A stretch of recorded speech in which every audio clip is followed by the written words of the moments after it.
Why isn't brain data incorporated in every game or productivity app out there? Let's go. So I wanted to talk about how beneficial would it be to incorporate your brain data in such an applications, and why I think this isn't the case today, and when it might be the case. So, what is even brain data to begin with? Brain data refers to any data collected from the brain or nervous system, usually electrical activity, structure, or function data. Why do we collect it? We want to deduce like consciousness level, behavioral patterns, thoughts, emotions, etc. Both for research and applications. How do we collect brain data? Two approaches currently in the industry. First one is the invasive approach. You probably have heard of it coming to a lot of news recently, but the invasive approach actually means put a chip inside one's brain to reliably and without the noise collect the data and the best possible data quality probably.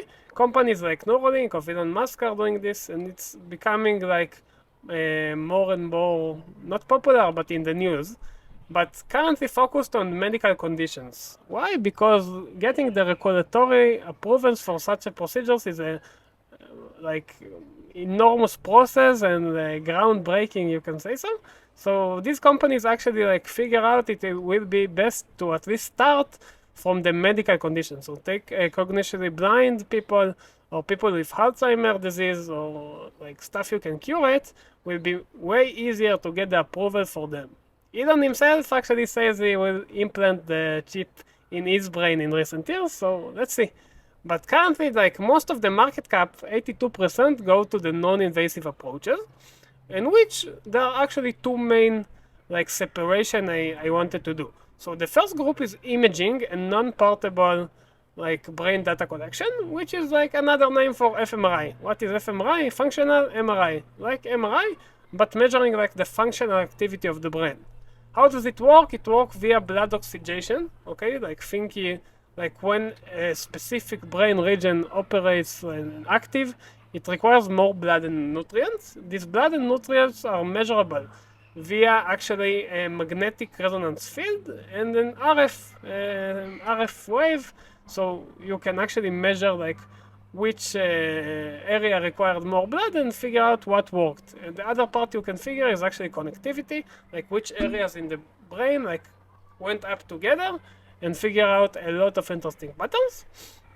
But this is currently for research applications. So think universities, labs, it's a very pricey device, and it's obviously stationary and requires a big preparation beforehand. You can't really actually get into fMRI if you have metals in your body and stuff like this.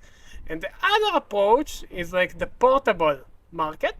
Okay, so think about everything you can actually wear and get maybe perhaps outside of the lab even, and have a future or already there that you can move in the space with it and do more natural activities other than lying in the fMRI bed. Okay, so this one, think about productivity and focus market and sleep improvement. And in recent years, there came out tons of devices intended for the consumer. It's a real revolution of the consumer BCI, you can call it. How to collect brain data of consumers and display this to them and let them iterate on this, and even neurofeedback go to this. For example, you're doing a meditation, and during the meditation, you can really sense the brainwave via a dedicated sound and go into a zen. It's evolving very, very fast. Okay. Inside this market, how do we collect the brain data? So there are two portable main alternatives for collecting technologies. First one is called EEG. EEG is basically putting a lot of electrodes on the scalp. Each electrode is actually sensing the electrical activity from the brain. Okay, so they can be both passive electrodes or active electrodes, which mean they a little bit amplify, but you actually listen to the brain signal and move it to a central processing unit to actually deduce the signal and what happened. If you put enough channels in good enough resolution and with enough impedance and conductivity and all of this stuff, you get perhaps a reliable signals. The EEG spectrum goes insane. It starts from $200 in devices you can buy in Amazon and AliExpress and goes up to $20,000 and even $100,000 for like research grade device EEGs and like very pricey EEGs, but most of them are quite portable. Like you can actually move around and do stuff. This is one technology. The other technology calls FNIRS. So NIR is like near infrared, particles emitted on one's brain. And actually, what happens is if there are oxygenation, just like in fMRI, these particles get absorbed, okay, in the oxygen.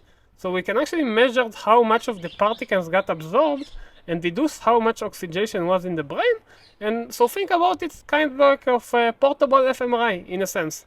But it opens the way and the door for like consumer market applications and implementation, which is very thrilling. So why do I think this thing will be like a huge revolution and I'm super passionate and hyped about this? Because it can be incorporated to any aspect of our life, okay? Like think about incorporating your brain and your consciousness into your technology.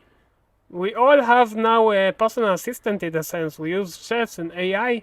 So think that ChatGPT or Cloud Code or your personal assistant of choice could have known your personal cognitive state at the moment and actually like recommend you stuff and like make sure your day look even better. Your turn now, let's go take a nap and then let's tackle the difficult task at work we wanted to do. So it's enormous. It's kind of like a supervisor on your operating system in a sense. Think about the gaming industry. The game could be way more immersive and addictive if we as the game developers could have sense via maybe a small strip on one subject, like what's going on in his brain. Is he intrigued?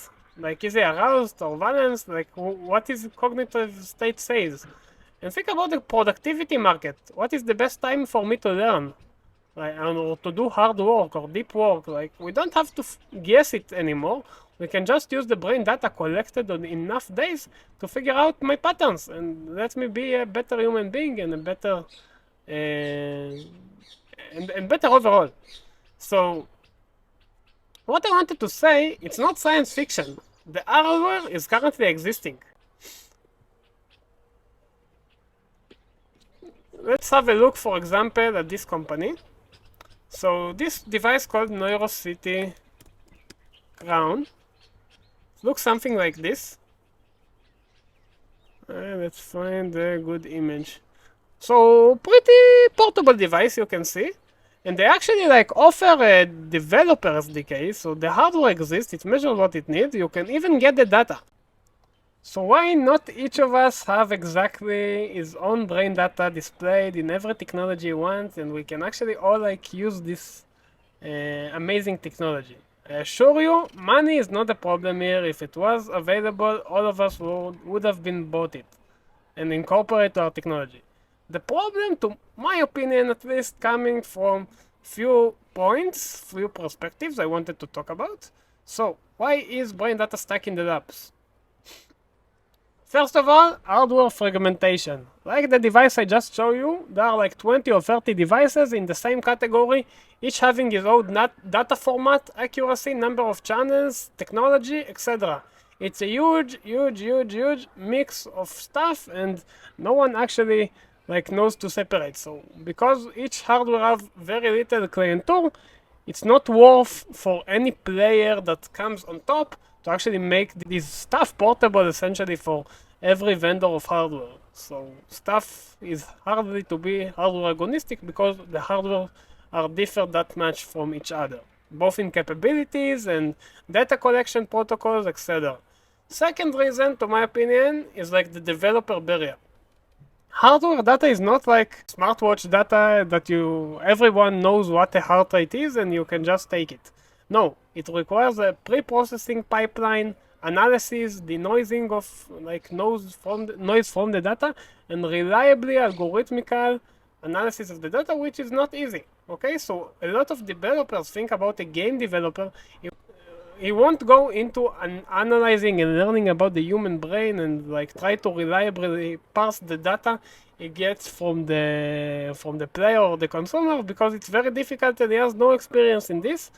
So This one is like the second reason, and the third reason, which is actually very interesting to my opinion, is like brain data is coming to be more and more like private, and it actually goes under regulations. So, for example, state of California declared brain data as actually how did they call it? Like sensitive personal information, which means a lot of stuff, but more regulation, more bureaucracy about collection, storage, and privacy protection and anonymization where possible of brain data. It's stuff you have to make sure you comply with, and even raise the bar further for like small apps and small games that want to incorporate brain data, which makes it even harder for them. So because of these three reasons, like I think the barrier to entry is not worth it currently for the game developers and small BCI applications, and actually almost all consumer applications, which actually make this technology kind of stuck in the lab and with geeks and researchers, but not available to each of us. Which I humbly think is possible to change, and in the next video maybe I'll show you what I'm doing in these domains. But for this video I just wanted to explain a little bit about brain data, what it is, why is it beneficial, and why is it currently like just a laboratory technology. So thank you so much for watching, it means the world to me. And if you enjoyed and got a value from this video, please subscribe to the channel and support my journey. Bye!